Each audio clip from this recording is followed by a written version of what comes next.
Hey love, welcome back to my channel. I am Pauline if you are new here, and on this channel I talk about all things Locs, beauty, and wellness. So we're going to jump right into it. On today's video, I am talking about slippage throughout your locks, slippage at the root of your locks, the middle or shaft of your locks, or the ends of your locks. Because I'm using a mannequin for my demo on this video, things might look slightly different, but for the most part, everything will look somewhat the same. You will get the idea of what I'm talking about. Of course, on every head, slippage might look slightly different, more or less, or, you know, more obvious than others. And so what is slippage? Slippage is pretty much when your locks unravel or becomes loose. It can happen at any point of your locks. There are many reasons why one may experience slippage in their locks. It could be improper technique usage, product usage, moisture in the hair. If you cut your locks, your ends are now open, that can create slippage. If you color your hair, that can open your locks and create slippage. First example is a lock that is completely tightened to the scalp. No issues, it's done, neat, and good to go. Next example is a lock with regular new growth and has not been tightened in about 4 to 6 weeks, depending on someone's hair growth. Most people's hair will grow about ½ an inch in 4 to 6 weeks or a month's time. So that's pretty much what someone needing a retightening in 4 to 6 weeks, that's pretty much what the amount of new growth, that's pretty much what that will look like. And of course, if you take in biotin or any other hair growth remedies or hair growth oils or whatever, that will skew the results. So that's pretty much what a complete lock looks like with no slippage or any issues. It's straight, even, no issues at all. The next example is showing slippage at the root. Now, for some of you who go a really long time without a retightening, this might just look like a bunch of new growth for some of you guys. But if you're at your regular 4 to 6 weeks retightening schedule and your hair is looking like this next to the other one that is, you know, about ½ an inch of new growth, this will be considered slippage at the root. If you are on schedule and you're experiencing this, this is slippage at the root of your hair. And I'm going to do a side-by-side comparison. So sometimes you will, you see your normal new growth and then next to it is your hair looking like this. So when you see it like that, you're experiencing slippage. Now, some lactation might have just skipped a lock or missed that lock. So not all the time when you see that is a slippage. It could be that lock was missed. It didn't get tightened along with the others. So now instead of 4 to 6 weeks new growth, it's looking more like 8 to 12 weeks new growth. And hopefully your consultant or lactician will catch it at the next appointment. Next example is slippage in the middle or in the shaft of your lock. So this is an example of where the hair opens up or loosen up in the middle. The tension is not there anymore, but the root is still locked and the tips is still locked and the tension loosened in the middle. Depending on your hair texture, the tension may look different. So for someone with a tighter curl pattern, you may not see slippage as much as someone with a looser curl pattern, and it might not be as obvious. But if you take your fingers and slide them along your lock, wherever you feel some softness, that will let you know that, oh, I might have some slippage in that area. Or it could sometimes be a hole in your lock. If it feels firm, but there's still a hole, that means that person went in that rotation one too many times, creating a hole in the lock. All right, last example is slippage at the end of your lock. So everything is fine up until, you might have your locks might be tightened for a couple of inches, and then you get to the end and it's all loose. Now, when you get your install, if you're interlocking to start your locks, the first inch or less will be open. That's normal and that's common. But after you shampoo your hair and do whatever you have to do, if you work out or whatever it is, sweat in your sleep, if moisture gets to it or different things happen creating slippage, that will unravel, and now you end up with hair that's loose now from the lock. So those are the three scenarios of where you can pretty much expect to see slippage in your locks. Slippage are mostly common when your locks are new. So when you're in your new lock phase, you may see slippage. Slippage is also common with someone with a looser curl pattern, someone with a 3B, 3C, 4A type hair. So this is pretty common with that type of hair. If your locks are mature, you should not be experiencing any type of slippage. However, things do happen. If you trimmed or cut your hair, the ends may open up depending on your curl pattern. The ends may open up. And if it does open up, some will open up more than others. Also, if you end up bleaching your hair before your locks are mature, you may experience some slippage in your locks as well. So, or even just coloring with regular color, you may experience slippage in your locks if you color before it's time. But mostly if you're bleaching, it will definitely, because bleach is chemical, it will loosen your curl pattern, will cause your hair to slip as well. And that's for people whose locks aren't really ready for color, but you're jumping the guns anyway. How to prevent slippage on your locks. How to avoid slippage, okay? Number one, the best way to avoid slippage, especially if you have new locks, is to make sure to band and protect the ends of your locks, okay? So just make sure always to secure the ends of your lock, especially when you're getting ready to shampoo your locks. So think about it, when you're newly locked, shampoo, protect the ends, okay? Go hand in hand, all right? Number two, if you have an active lifestyle, like working out, or you like going to the pool, the beach, and all that stuff, make sure to protect your locks by protect your locks by putting them in a protective style. Because when you work out, if you sweat a lot in your head, you might experience slippage with newly locks. And this is for new locks, people. So if your locks are mature, this does not pertain to you. So this is mainly for people with new locks that are trying to avoid slippage. Make sure you protect your hair when you're working out, because you're doing a lot of sweating, when you're going to the pool or to the beach, because the water will cause the hair to slip, because water is a natural moisturizer, okay? Avoid too much finger combing with your locks. Also, this pertains to people with new locks, okay? Some of you guys playing y'all hair too much. Y'all always doing this and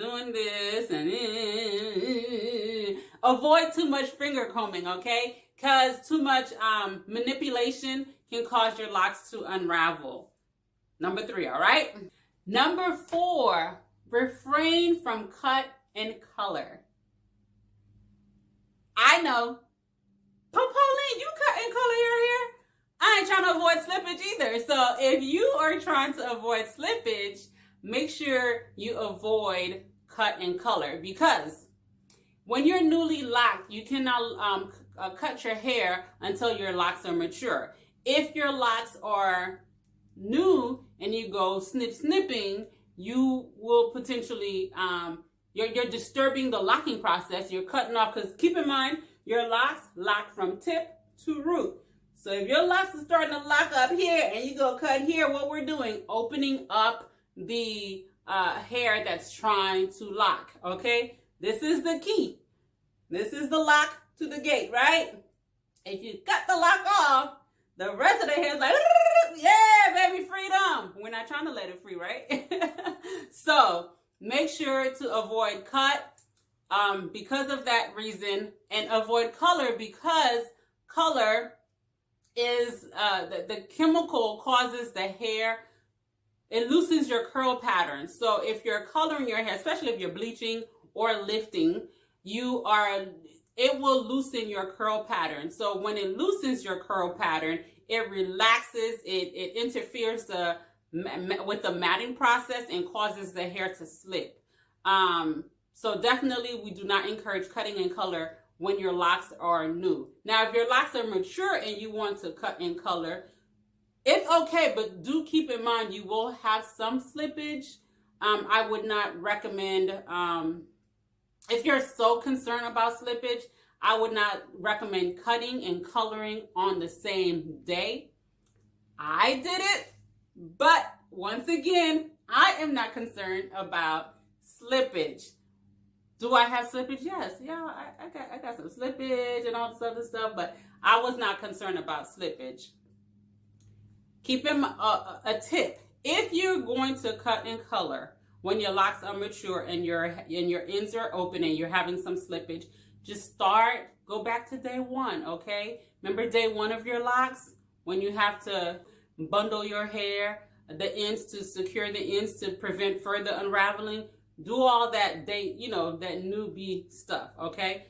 Number 5, put your hair in protective styles. Wear protective styles to minimize unraveling, to just keep the hair together, okay? Like protective styles help secure it, keep it together, and then just kind of put them all together and say, don't go nowhere. Don't do anything, right? Just stay right here. So that's what pretty much the protective style is doing for your ends. It's just holding it together, okay? Number 6. This is a big one, and I'll probably do another video about this, but refrain from pulling the budding that is happening at the end of your locks, okay? Let's see. I cut my hair like a couple of months ago. Ooh, this is a good one. I felt it. Okay. So I don't know if y'all can see this. So it's a little ball. Let me see. It's a little ball. I don't know if y'all can see, but that starts to take place when the hair starts to lock. So for y'all newbies out there, the little ball you feel, that's the hair trying to mat up, and it's going to work its way up the lock, right? It's trying to mat up. So do not pull that out. Your hair is trying to do its thing. If you pull it out, it is going to start the process all over again, and you might have some slippage. So do not pull that little ball out that y'all feel. What's that little ball at the end? Don't pull it out, because that's the hair trying to do what you have desired it for it to do, which is to lock, okay? So don't pull it out. Now, some people say, oh, it's really bothering me. Can I just cut it? Okay, don't pull it out, but you can cut it, because the reason why I say you can cut it, because you're not pulling anything, and it's not pulling strands further up the lock, right? So if you cut it, keep in mind, it's going to create another ball to start the locking process. So either way you cut the cake, baby, that ball is needed to create the locking process, all right? All right. Number 7, when you are taking a shower or a bath, please protect the perimeter and mostly the nape of your hair. The nape, which is the back of your hair. Because some of y'all, y'all be relaxing in the bathtub. I know. Y'all relaxing with y'all glass of wine. And y'all just chilling while this over here is just soaking in water. If you are going, I'm not saying you can't relax in your bathtub now, but if you're going to relax, make sure you secure them ends before you go relax, because a lot of y'all, when y'all come to y'all appointments, all back here is all out, and y'all like, I don't know what happened. Yeah, you were chillaxing. That's what that was. And so that whole bottom ends up, and keep in mind, the hair around the perimeter most of the time is short, especially, and this is for people with new locks. If your locks are mature, it can chill in the water, in the bath water all it wants. But when your locks are new, the ends aren't closed yet. So any little chilling in the water, it's just going to be chilling in the water. Your hair locked, right? Chilling in the water, and it goes like this. And eventually, it's out, right? So wear a shower cap when you're taking a shower, or wear some type of headband to protect it. So even if it gets soaked a little bit, the headband, not soaked, even if it gets damp a little bit, the headband keeps it from unraveling, still keeps it together, because the headband is like hugging it. Don't we like headbands? So that is tip number 7. All right. Last and final tip, number 8. Avoid too much product. Okay. Now, when you are, and this is for newly locked people, most of these, I think all these tips were for new locks. Yeah, this is all for new locks people. So just in case you're watching this and you're like, I'm mature, does this pertain to me? No, unless you cut your hair, and you might have to start from the beginning, you know. But avoid too much product. When you are newly locked, I say the product you should be using, clarifying shampoo, a leave-in conditioner that is water-based, or some people use rose water where the first ingredient is not glycerin, you know, but rose water is okay. Some type of water spray, that's fine, because you're misting it, right? Misting is okay. And if the product don't mist, it's not for your new locks. And maybe a little bit of oil for some of y'all who want to put oil in your hair, if your consultant or loctician has approved it, okay? So other than that, you should not be putting a bunch of products in your locks when you're newly locked. Shampoo with a clarifying shampoo, leave-in conditioner. And if you want some oil, maybe a little bit of oil. And if you do oil, a oil that quickly absorbs into the scalp, not sitting on the scalp and getting into the hair, a lightweight oil, okay? That's my recommendation. But hope you enjoyed those 8 tips on protecting your hair and your locks and avoiding slippage. If you have any questions or have additional questions about slippage or whatever it is, please comment below. I will help you out as much as I can. But if you have watched this till the end and you have not subscribed to my channel, baby, what you waiting on? Sis, go ahead and hit that subscribe button, hit that notification button, and definitely hit that like button. Thank you, because I like y'all too. Have a good one. Thank you for watching.